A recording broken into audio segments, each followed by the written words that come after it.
Hello everyone, আসসালামু আলাইকুম। Welcome to our খুশির ছোটো ছোটো গল্প চ্যানেলে সবাইকে স্বাগতম। কেমন আছেন সবাই? আশা করি অনেক অনেক ভালো।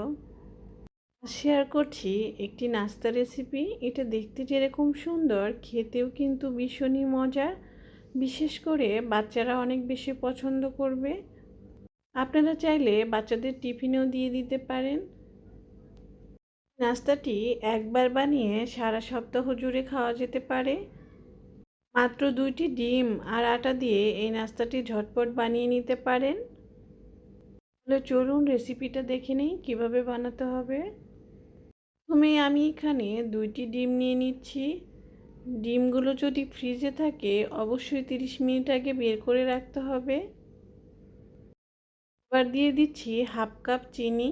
চিনিটা আমি আগে থেকে ব্লেন্ডারে গুঁড়ো করে নিয়েছি। আপনারা চাইলে এমনিতেও দিয়ে দিতে পারেন, কোনো সমস্যা নেই। 3 থেকে 4 টেবিল চামচ দিয়ে দিচ্ছি রান্নার তেল। এখন এই সব কিছু ভালো করে মিশিয়ে নিতে হবে। মেশানোর কাজটা একটু সময় নিয়ে করতে হবে।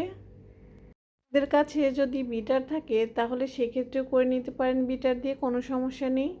অনেকের কাছেই তো বিটার থাকে না, এই জন্য আমি কাঁটা চামচ দিয়ে করে দেখাচ্ছি। 5 মিনিটের মতো আমি এটা মিশিয়ে নিয়েছি। এবার হাত দিয়ে একটু চেক করে দেখছি যে ভালো করে গলে গিয়েছে নাকি চিনিটা।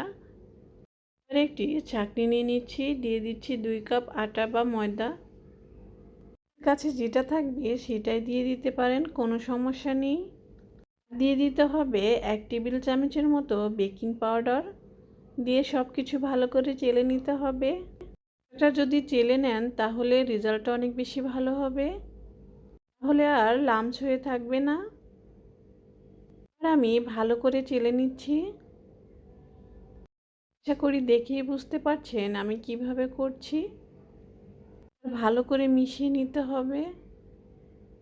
আপনারা চাইলে হাত দিয়ে এই কাজটা করতে পারেন, আমি চামচ দিয়েই করে দেখাচ্ছি।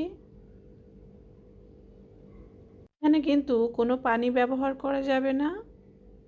সাথে মিশাতে এক পর্যায়ে দেখা যাবে এটা অনেকটাই আঠালো হয়ে গিয়েছে। তো দেখুন কতটা সুন্দর হয়েছে। এখন কিন্তু দেখে মনে হচ্ছে কতটা স্টিকি হয়েছে। 5 মিনিট রেস্টে রাখার পরে দেখবেন কতটা সেট হয়ে যায়। পর্যায়ে ঢাকনা দিয়ে ঢেকে রাখছি 5 মিনিটের মতো। অবশ্যই কিন্তু এটা রেস্টে রাখতে হবে।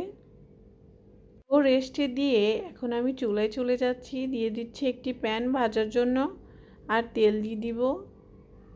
এটা গরম হতে থাক, এখন আমি নাস্তাগুলো বানিয়ে নিব।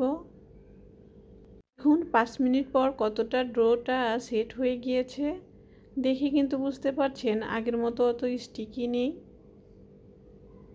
আর হাতে সামান্য তেল মেখে ভালো করে নাস্তাগুলো বানিয়ে নিতে হবে।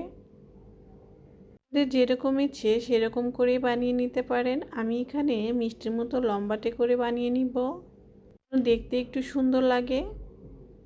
সামান্য একটি ডো নিয়ে নিয়েছি, গোল করে এখন লম্বা করে নিচ্ছি।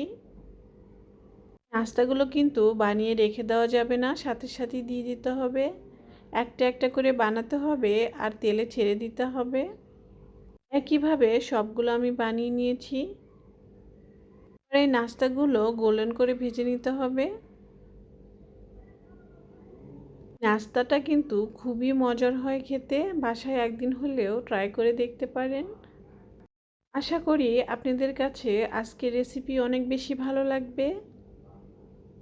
এখন আমি অপর পাশে উল্টিয়ে দিচ্ছি যেন ভালো করে কুক হয়ে যায়। বন্ধুরা, এই পর্যায়ে যদি আমার ভিডিও ভালো লাগে তাহলে প্লিজ আমার চ্যানেলটাকে সাবস্ক্রাইব করে দিবেন, আমার পাশে থাকবেন। অবশ্যই কিন্তু বন্ধুদের সাথে শেয়ার করতে ভুলবেন না। সেগুলো আমি গোল্ডেন করে ভেজে নিচ্ছি, আপনারা চাইলে এ পর্যায়ে নামিয়ে নিতে পারেন। দেখুন মাশাআল্লাহ কতটা সুন্দর হয়েছে আর কতটা কিন্তু ফুলে গিয়েছে। নাস্তাগুলো আমার ভাজা হয়ে গিয়েছে, এবার আমি নামিয়ে দেখাচ্ছি। এবার একটি ভেঙে শেয়ার করছি ভিতরটা কেমন হলো। দেখুন কতটা সুন্দর হয়েছে, দেখে কিন্তু বোঝা যাচ্ছে কতটা পারফেক্ট হয়েছে। তো বন্ধুরা, আবারও চলে আসবো নতুন কোনো রেসিপি নিয়ে। ততক্ষণ পর্যন্ত সবাই ভালো থাকবেন, সুস্থ থাকবেন। আল্লাহ হাফেজ।